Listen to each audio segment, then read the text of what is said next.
Momento de angustia en los Estados Unidos. Los migrantes, sobre todo centroamericanos, hispanos, se encuentran pues detrás de una decisión además presidencial en donde posiblemente tu futuro en el país está en juego. Y por eso tengo justo aquí a mi lado al abogado Javier Montano, quien viene directamente de su escritorio jurídico para aclararnos tantas dudas. Bienvenido, doctor, y gracias por permitirnos estar aquí y conocer un poco sobre leyes migratorias. Gracias, Pedro. El placer es mío estar aquí contigo y bueno, sí, tenemos que despejar algunas leyendas urbanas, ¿no? que están por todo el ámbito migratorio. Y me permito decirle doctor porque en mi país a los abogados se les dice doctores. Entiendo que en los Estados Unidos no es común, pero, a ver, yo creo que hay que hacer un breve bosquejo. ¿Qué está viviendo, en este caso, la comunidad latina y los centroamericanos en particular en territorio americano? Bueno, estamos viendo una administración muy adversa y esa es una realidad. Esto creo que lo podemos palpar.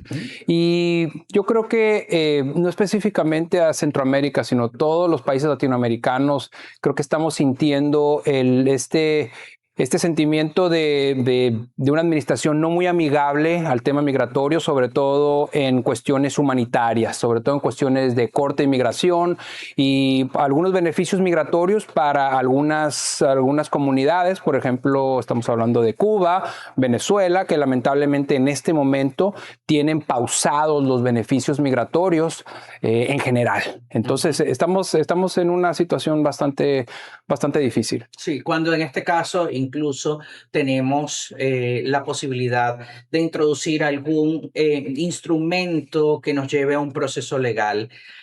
¿Cuál es el mayor error que el hispano comete cuando le toca legalizarse en un territorio como el americano? El error principal es subestimar el tema migratorio. Por alguna razón consideramos que es llenar una planilla, consideramos que podemos conseguir o preguntarle a una persona que pasó por el mismo proceso cómo hacer o cómo actuar en el caso migratorio. Y la verdad de las cosas es de que cada caso es distinto. Cada caso, yo digo, es un universo. Entonces, esa es el subestimar tu caso migratorio. Muchas veces eso lleva a obtener mal consejo legal y tú sabes que inmigración tiene una memoria, como decimos en México, de elefante. Una vez que te equivocas, difícilmente puedes corregir el curso de tu caso migratorio. Entonces, no debemos subestimar el tema migratorio. Y segundo, es la representación de un abogado. No tengo que ser yo, para nada, no tiene que ser Montano Miranda, pero definitivamente estamos en una etapa donde no podemos tener consejo legal de TikTok o de Google. Tenemos que ser mucho más proactivos a la hora de buscar asesoría legal y acercarse al abogado de su confianza y acercarse con un abogado que llevó su caso quizás hace mucho tiempo, pero ese es el tema es el tiempo de retomar el caso y las riendas de tu futuro migratorio. Sí. Llego a Estados Unidos y de repente siento que la decisión de mi futuro está basado en un asilo. Todo va a recaer en un asilo. ¿Esa es la constante? Lamentablemente sí. Nosotros vemos que, sobre todo para países latinoamericanos, el recurso del asilo es generalmente lo primero que se ofrece y lo primero que se hace. Sin embargo, tenemos que recordar que el asilo solamente opera cuando tienes una persecución por 5 miedos. El asilo solamente protege raza, religión, nacionalidad, opinión política o participación social en un grupo muy limitado. Solamente, muchas veces pensamos que la situación general de un país es causal para obtener un asilo y eso no es cierto. Muchas personas desaprovechan sus estudios fuera del país, desaprovechan quizás peticiones familiares, desaprovechan quizás ser víctimas de un ataque violento dentro de los Estados Unidos que puede ser una avenida para obtener un beneficio migratorio de una manera más rápida y segura, porque la realidad de las cosas es que las aprobaciones de asilo actualmente, no importa si es ante la oficina de asilo o a la Corte de Inmigración, son sumamente difíciles de obtener en este momento. Entonces, debemos de considerar otras opciones antes de aplicar un asilo. Aparte, que recuerda que la manera más rápida y efectiva de poner tu caso en frente de un juez de inmigración, o sea, de ponerte en deportación, es aplicar a un asilo sin fundamentos. Si tú aplicas a un asilo sin fundamentos, vas a esa entrevista de asilo y no es aprobado, la siguiente instancia por ley va a ser una corte de inmigración. Entonces, al meter un asilo, tú sabes que si no ganas ese asilo, vas a acabar enfrente de un juez de inmigración donde vas a tener que presentar tu asilo nuevamente. Entonces, un asilo sin fundamentos es un absurdo legal, no se debe de hacer. Sí, yo sé que en este momento en los Estados Unidos toda la comunidad hispana, sobre todo incluso los centroamericanos, que se han visto bastante afectados de alguna manera, pues tienen el miedo de enfrentarse a algún agente de ICE. Eh, ¿Qué es lo que debemos realmente hacer y en qué no podemos incurrir en el error? Lo primero que tenemos que hacer es conocer nuestra realidad migratoria.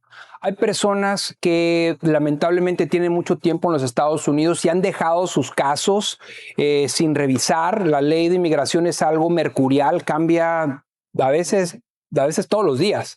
Entonces, lo principal es saber dónde estamos situados. Hay gente que tiene beneficios migratorios que les permiten estar en los Estados Unidos de una manera autorizada, no legal quizás, pero de una manera autorizada. Y esas personas deben de saber cuáles son las consecuencias de estar en esa situación. Por ejemplo, una persona que sometió un asilo y ya se pasó del tiempo de su entrada, de su visa, digamos que por 6 meses. Durante el tiempo que dure el asilo pendiente, esa persona está en estatus autorizado, no está en estatus legal. Históricamente hablando, el Departamento de Inmigración no molestaba a personas que estaban en esa situación. ¿Por qué? Porque tenían un permiso de trabajo y podían permanecer en Estados Unidos de manera autorizada. Ahora estamos viendo que esta administración sí ha detenido a personas que están en esa situación con la excusa o con la justificación de que se pasaron del tiempo de su visa de turista.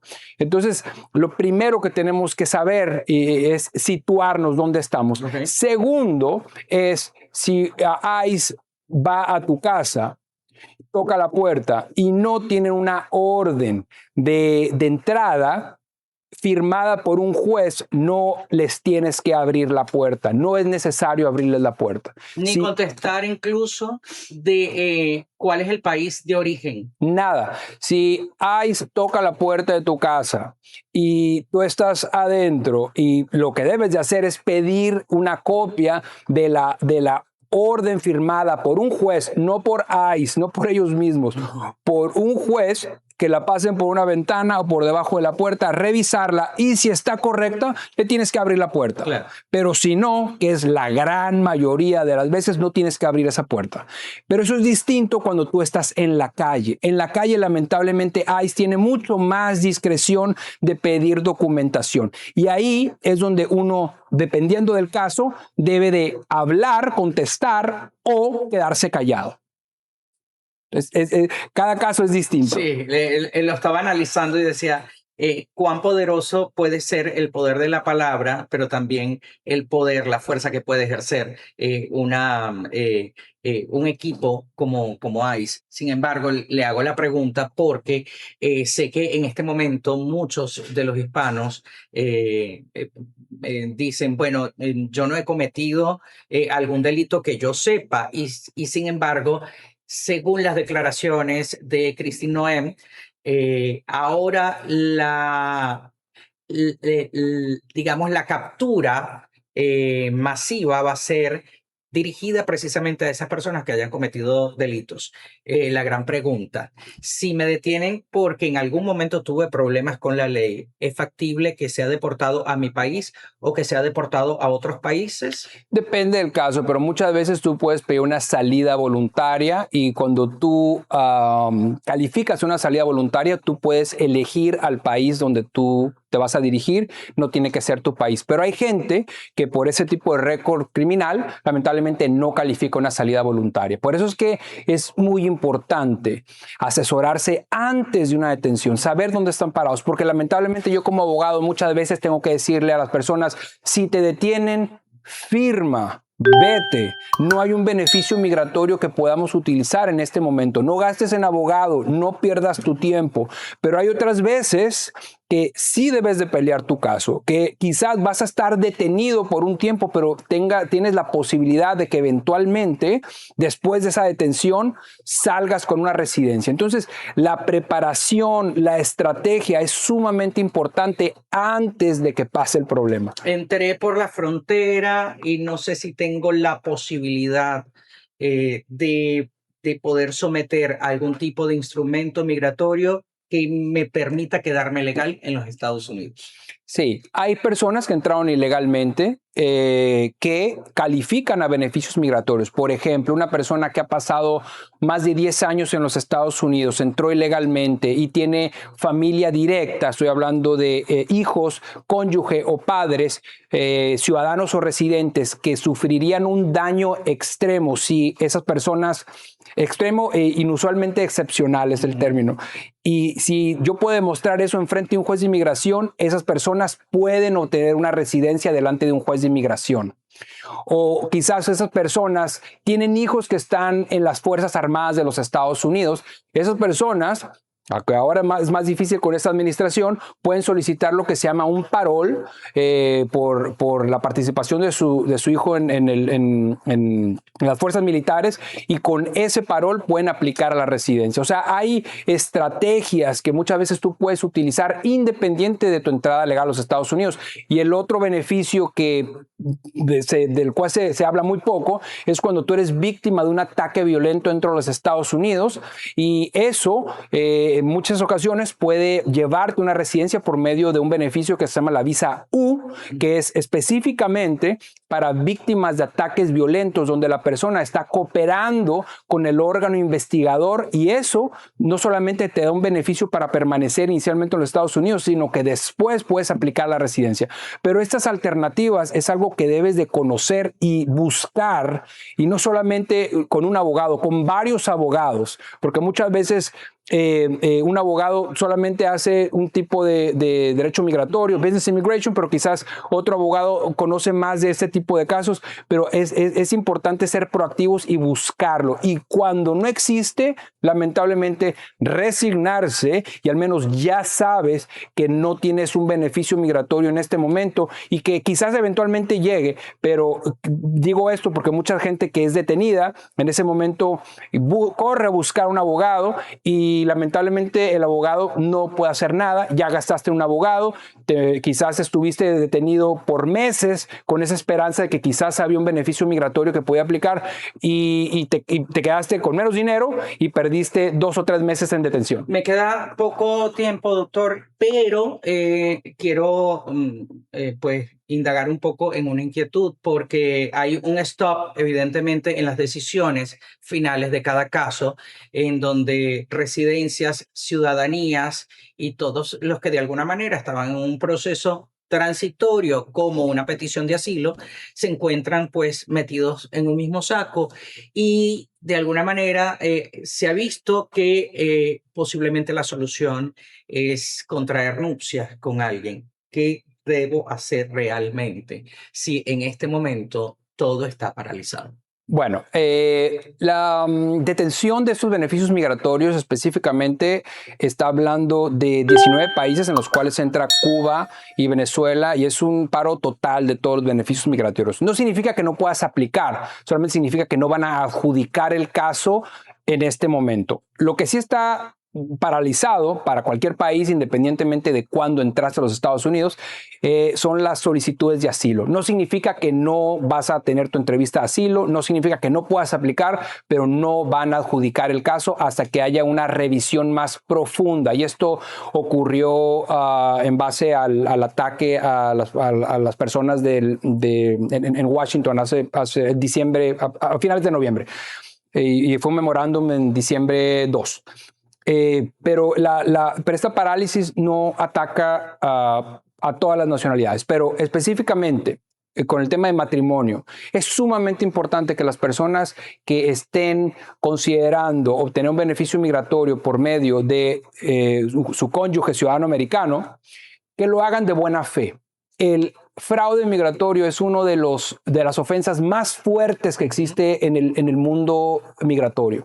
Entonces, el tú tener que sobrepasar que el Departamento de Inmigración encuentre fraude en tu caso es sumamente difícil. Entonces, si te vas a casar, que sea de buena fe y que sea demostrable y que no sea solamente para salir de este problema, porque si el Departamento de Inmigración sospecha, ni siquiera te lo demuestra, sospecha de que tú cometiste un fraude de matrimonio, difícilmente vas a poder hacer cualquier otro beneficio migratorio en el futuro. En 30 segundos, ¿este stop nos hace ganar tiempo o es un arma de doble filo y letal para muchos de los centroamericanos y los que estamos en riesgo? En 30 segundos. Bueno, para muchas personas es un beneficio porque les da la oportunidad de aplicar a beneficios migratorios que quizás iban a demorar más. Estoy hablando de certificaciones laborales y otro tipo de peticiones familiares. Quizás están esperando a que uno de sus hijos se haga ciudadano. Ahora, pero para otras personas lamentablemente los pone en esta situación donde por estar en estatus autorizado no legal, son detenibles. Y esas personas, lamentablemente, pues pueden ser detenibles y deportables. Bueno, doctor, evidentemente se me agotó el tiempo, pero no me quiero ir sin antes que usted nos diga dónde, cómo y cuándo ubicarlo, porque siempre es bueno estar en un debido proceso.